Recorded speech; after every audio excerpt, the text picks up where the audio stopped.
Bem-vindos ao 9º episódio do Eco dos Fundos, o podcast quinzenal do Eco sobre fundos europeus. Desta vez, neste episódio, a nossa convidada é Cláudia Joaquim, a presidente da Agência para o Desenvolvimento e Coesão. Muito obrigada pela sua presença, é um prazer tê-la aqui connosco. Está preocupada com o arranque mais lento do Portugal 2020, do Portugal 2030, dada a sobreposição que existe com o PRR? Muito boa tarde. Em primeiro lugar, queria agradecer o convite ao ECO, à Mónica em particular. E é um prazer estar aqui nestes podcasts específicos e dirigidos aos fundos, porque acho que é muito importante conseguirmos ir passando a mensagem relativamente àquilo que é a execução dos fundos, mas também o que é que são os fundos europeus. Que não são só isso que são. Que não são só isso que são, e como é que exatamente se compatibilizam todos os fundos que durante esta década Portugal tem para poder executar. Indo diretamente à questão, naturalmente que a implementação ou o início do Portugal 2030 teve um contexto complexo. Teve um contexto que é sempre complexo na transição entre quadros. Parece estar sempre a ser cada vez pior. De quadro comunitário para quadro comunitário parece que arrancamos sempre um pouco mais tarde. A transição entre quadros é uma transição que não é a mesma coisa que estar num quadro em plena execução e, portanto, já com os regulamentos estabilizados, com a legislação nacional também estabilizada, com a criação das autoridades de gestão e, portanto, já com uma rotina de execução, de abertura de avisos, de pagamentos, etc. Essa é a parte onde surgem sempre questões, onde há muito trabalho, onde existem sempre dificuldades, mas uma transição de quadros implica um esforço acrescido de todos os atores intervenientes para encerrar o quadro comunitário anterior, o período de programação anterior, e para iniciar com regras que são sempre diferentes, com um acordo de parceria que é diferente e que, portanto, teve a sua evolução face ao do anterior período de programação, e em contextos normais, é sempre um período mais exigente. E quando se executa o Portugal 2030, está-se a encerrar o Portugal 2020 e, aliás, parte da execução do Portugal 2030 começou ainda com o Portugal 2020 através do mecanismo de antecipação de fundos. Este contexto do Portugal 2030 surgiu num contexto mais exigente.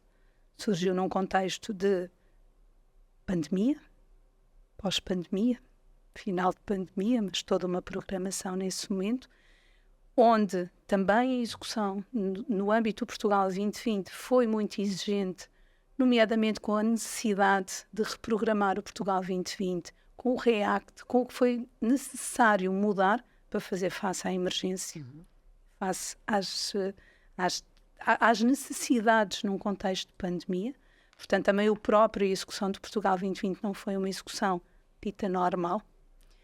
E depois, naturalmente, o PRR.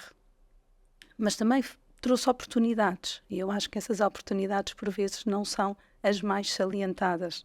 Que oportunidades é que acha que... O que é que de bom saiu deste arranque mais lento? Foi possível, na minha perspectiva, pensar no acordo de parceria e naquilo que é o Portugal 2030, complementarmente com o PRR e no contexto da definição de uma estratégia para a década. Mas acha que agora, por exemplo, com esta a porta que a Bruxelas abriu de permitir o fazimento dos projetos do PRR, para que não hajam projetos que caiam por completo porque não iam estar executados a tempo, isso vai acabar por penalizar de alguma forma ou comprometer essa lógica, porque o PT 2030 vai ser chamado a financiar algumas das coisas que não couberam ou não foram terminadas a tempo no PRR?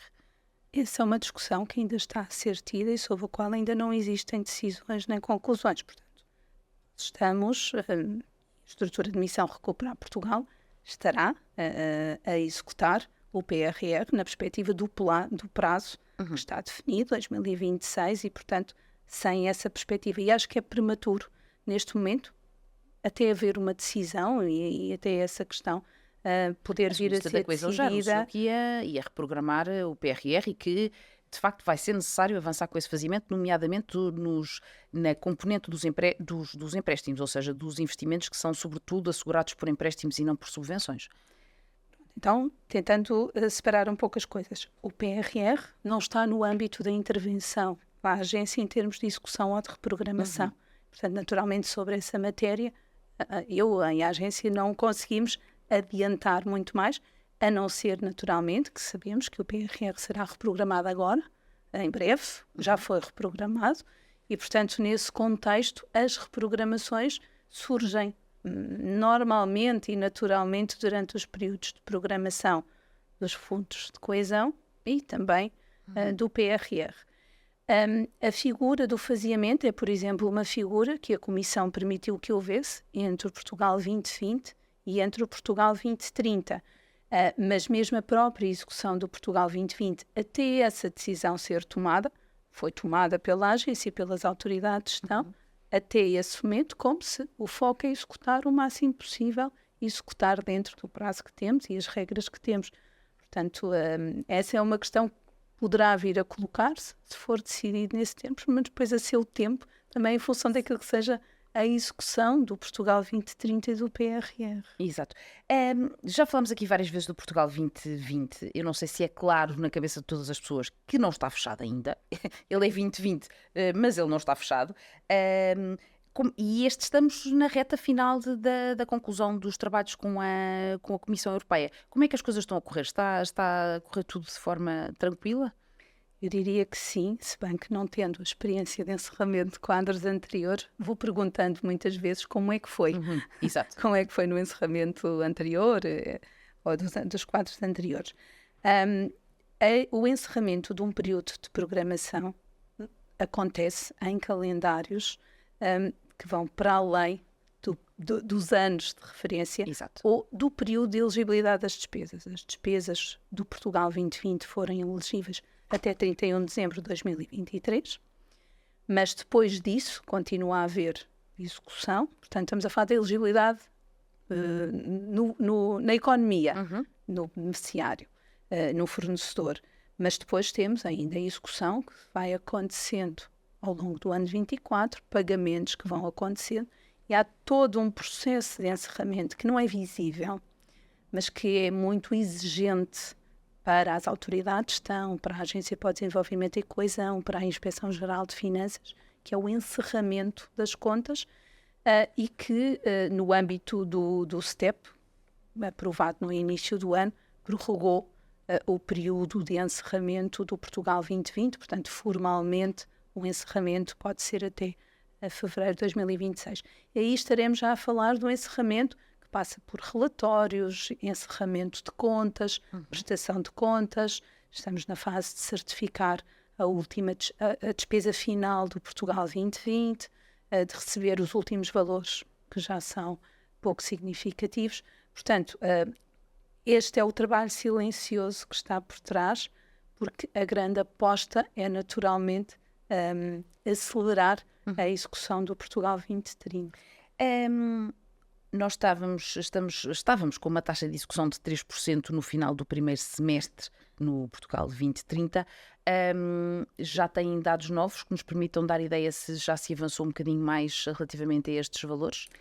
No Portugal 2030, e os dados que nós temos são os dados que estão públicos, são os dados a agosto, que temos 738 milhões, salvo erro, de execução, sendo que se temos, quando pensamos na questão de execução e quando temos um quadro numa fase que já não é de arranque, já entra numa fase de execução, já mais de rotina, é importante percebermos que antes de poder haver execução, tem que haver avisos, claro.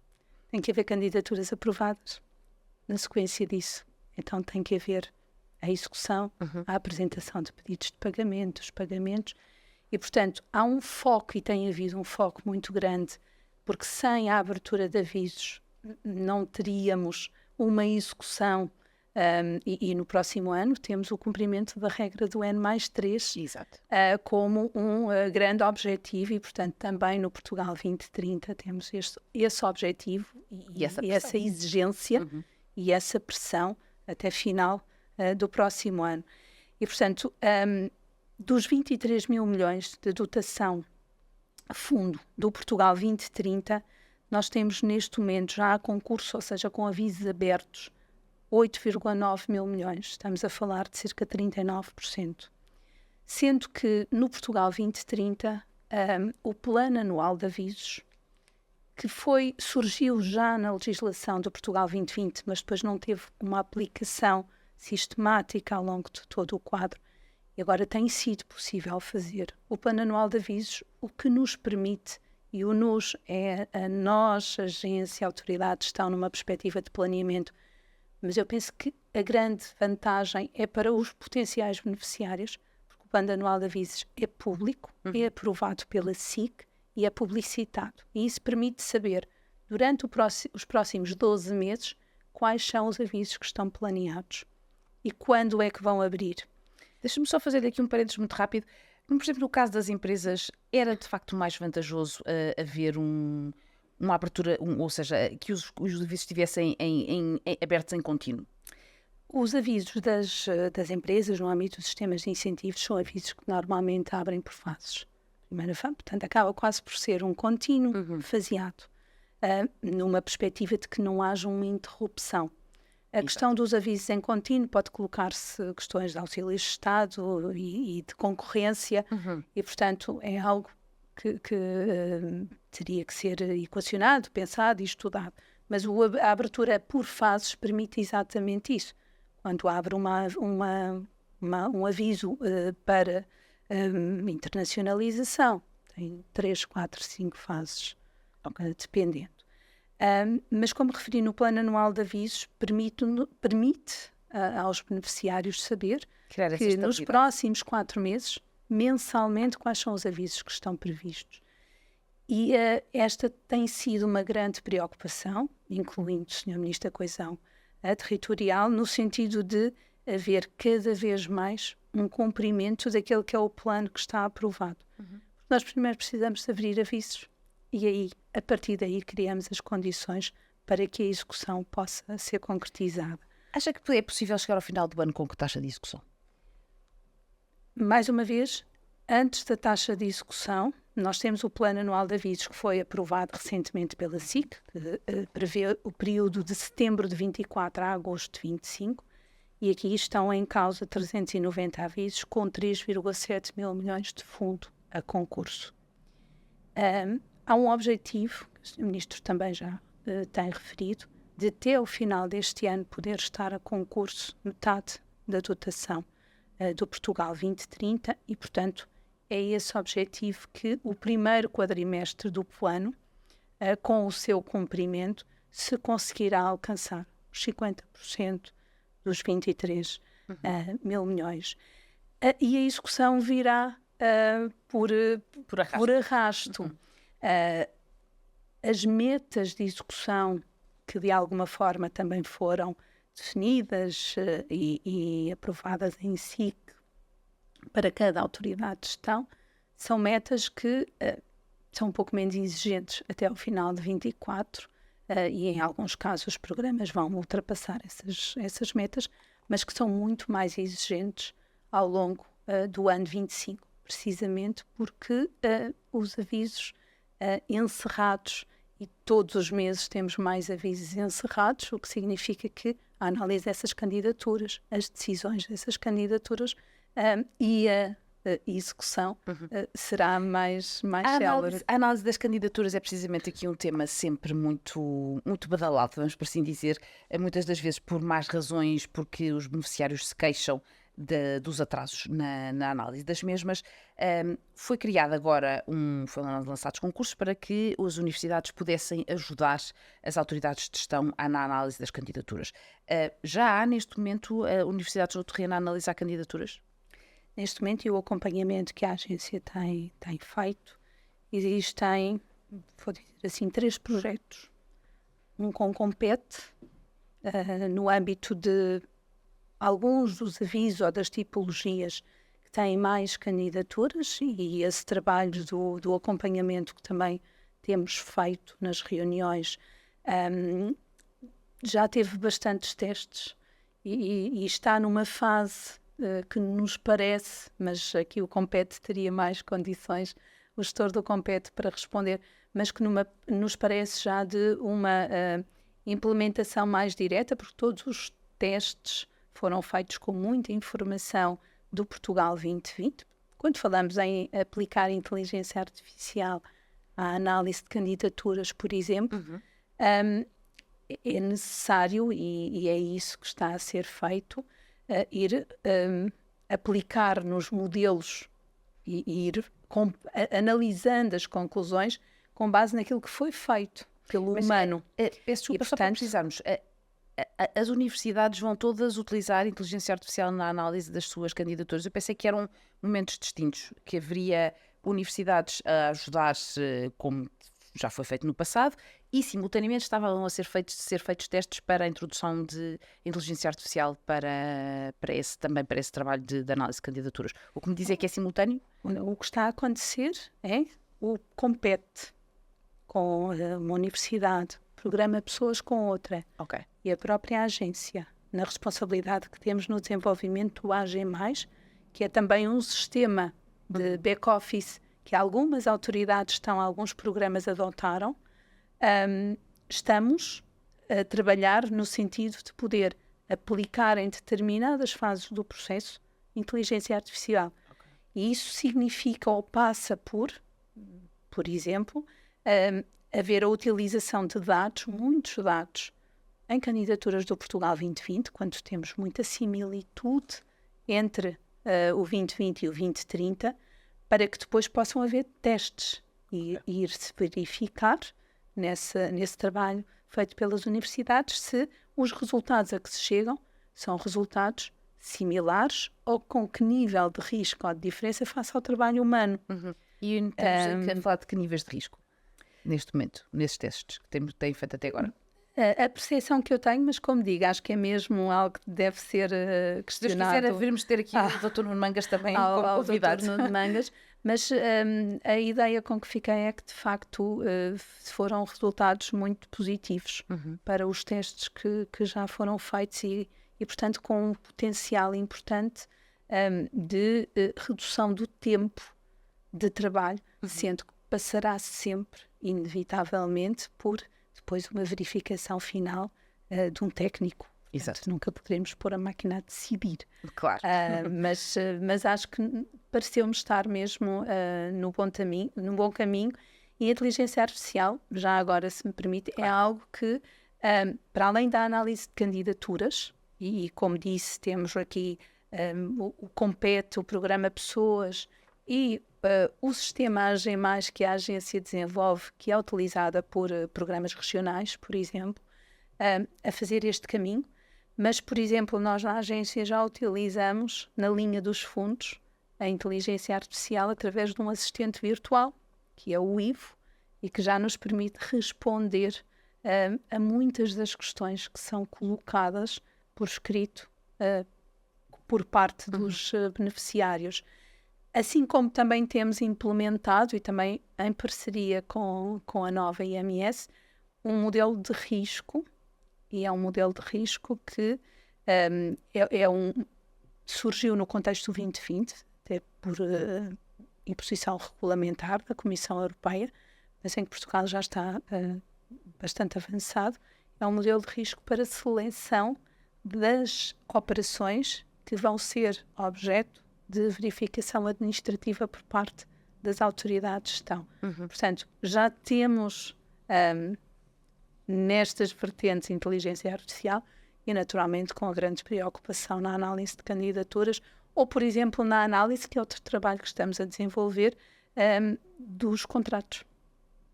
Quando temos operações com contratação pública muito pesada, a ter mais essa ajuda. Apoio e mais essa ajuda vai ser muito importante. A questão do risco que falava, no futuro diríamos que situações como a que se passou com o nosso rão e com a seletiva moda, com esta inteligência artificial que está a ser introduzida, provavelmente não se repetiriam, ou, mais uma vez, estamos perante um tipo de análise muito focada nas faturas e que será sempre a verificação no terreno que poderia evitar esse tipo de situações. Eu começaria por distinguir, que acho que também muitas vezes vamos confundindo, ou é fácil de associar o que é uma irregularidade nos fundos europeus do que é fraude, ou suspeita de fraude. As irregularidades e o que distingue é a intenção. É sempre uma fronteira ténue, naturalmente. Mas 97% das irregularidades comunicadas ao LAF do âmbito Portugal 2020 são irregularidades sem suspeita de fraude. E a suspeita de fraude, estamos a falar já de outro nível, um nível que naturalmente caberá às entidades investigar.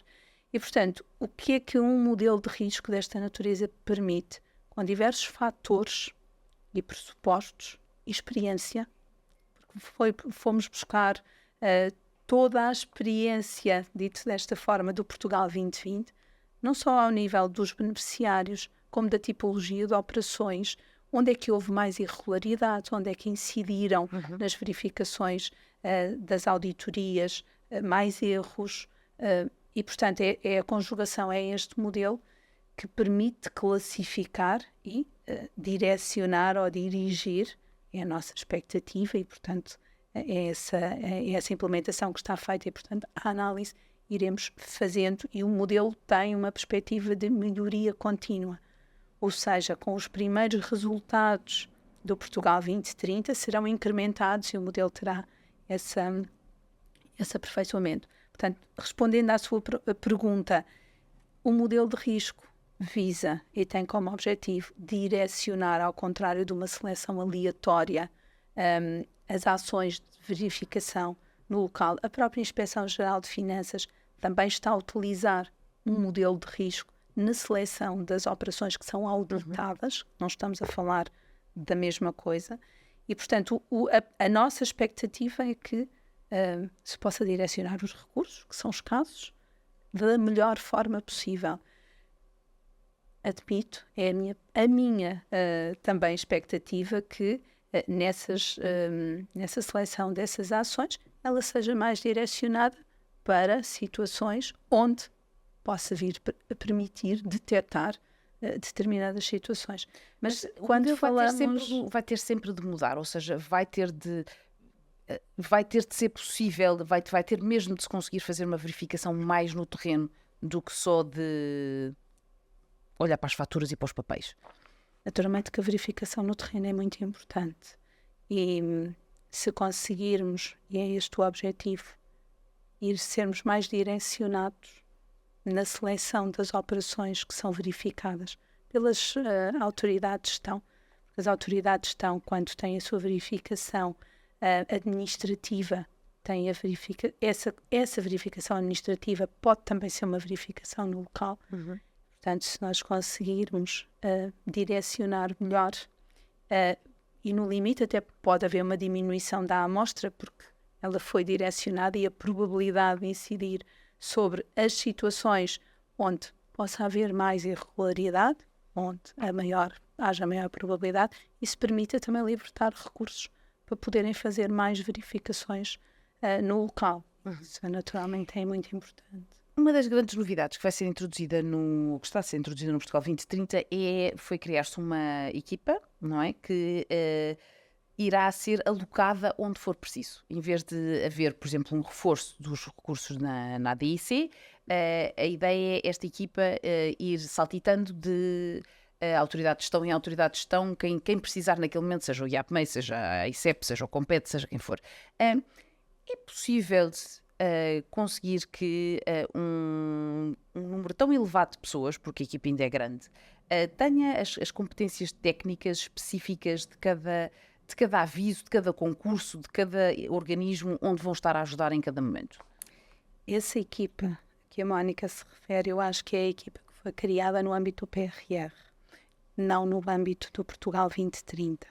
Ela não vai transitar depois para eu fiquei com a ideia que a equipa depois serviria também para ajudar Neste momento não temos essa indicação, portanto é uma equipa no âmbito do Portugal, do PRR, que naturalmente vai ter vantagens naquilo que é o Portugal 2030 e o trabalho de análise do Portugal Porque 2030. vai libertar os funcionários que podem estar a analisar o PT 2030 em vez do PRR. Exatamente, porque no Portugal, mas no Portugal 2030, a resolução do Conselho de Ministros criou as autoridades de gestão e já numa perspectiva e numa antecipação da necessidade de aumentar os recursos humanos afetos às autoridades de gestão. Essa resolução do Conselho de Ministros tem um aumento de 16% dos postos de trabalho, no fundo, do teto que cada autoridade de gestão pode ter durante a execução do 2030. Portanto, este aumento, que foi um aumento significativo daquilo que podemos chamar um mapa de pessoal, de uma forma mais simples, permite, de facto, esse reforço das autoridades de gestão. Por exemplo, a equipa que referiu, penso que irá estar muito em organismos intermediários do PRR, IAPMEI, etc., que são também organismos intermédios do Portugal 2030. Exato. E, portanto, naturalmente, por via um pouco mais indireta, talvez, penso que a análise de candidaturas do Portugal 2030 terá essa vantagem. E será possível, de facto, analisar as candidaturas em 60 dias e pagar a 30? Esse é o grande objetivo. Claro que houve aqui uma situação de criação de algum estoque de avisos que foram sendo encerrados e que a sua decisão não decorreu dentro desses prazos e o plano de ação que foi definido, que a agência vai acompanhando, coordenando de alguma forma e monitorizando, tem um objetivo muito claro de reduzir essas situações de forma a que se consigam ultrapassar e aí estarão criadas mais condições para que seja possível nos novos avisos, conforme vão encerrando, poderem logo ser, por parte das autoridades de gestão ou dos organismos intermédios, utilizados como uma maior capacidade. Ainda a propósito de recursos humanos, também, se me permite, o recrutamento centralizado que concluiu, está em fase já concluiu a seleção dos candidatos, aqueles 1000, acho que é mais ou menos esse o número de candidatos, permitiu uma autorização para que nas autoridades de gestão do Portugal 2030 cerca de 100 técnicos possam reforçar. Nestes 100 não estão incluídos os programas regionais. Os programas regionais, como estão enquadrados no mapa de pessoal das CCDRs, será nesse âmbito desse reforço. Portanto, só para os restantes programas há aqui um reforço de avisos que já estão a ser abertos. Eu conto que nos próximos dias tenhamos já 25, concurso para 25 trabalhadores, mas há de facto esta autorização para um reforço do mapa de pessoal específico das autoridades de gestão, que os permite consolidar, e este mapa específico que foi criado em 2018, salvo erro, tem, penso que uma grande vantagem, que é, pela primeira vez na área dos fundos, foi possível criar um mapa de pessoal em que os trabalhadores podem e são afetos às autoridades de gestão, mas com a grande vantagem de manter nesse mapa de pessoal. E o grande desafio é captar e reter os recursos e reter os talentos, mas de facto de trabalhadores que tenham estes conhecimentos nesta área que é tão específica. Já me falou aqui da questão de como a inteligência artificial pode ajudar em concursos que exijam contratação pública e que ela seja pesada, foi a expressão que utilizou. Leva-me a perguntar-lhe, acha que deveríamos mexer no Código da Contratação Pública, sobretudo ao nível dos projetos que são financiados por fundos europeus? Um bocadinho em linha, admito que seja esse o sentido da pergunta, assim, da alteração das alterações no âmbito do PRR. Estamos, para quem nos está a ouvir e que não acompanha tanto, houve alterações ao nível do visto prévio do Tribunal de Contas e também ao nível do levantamento provisório do efeito suspensivo.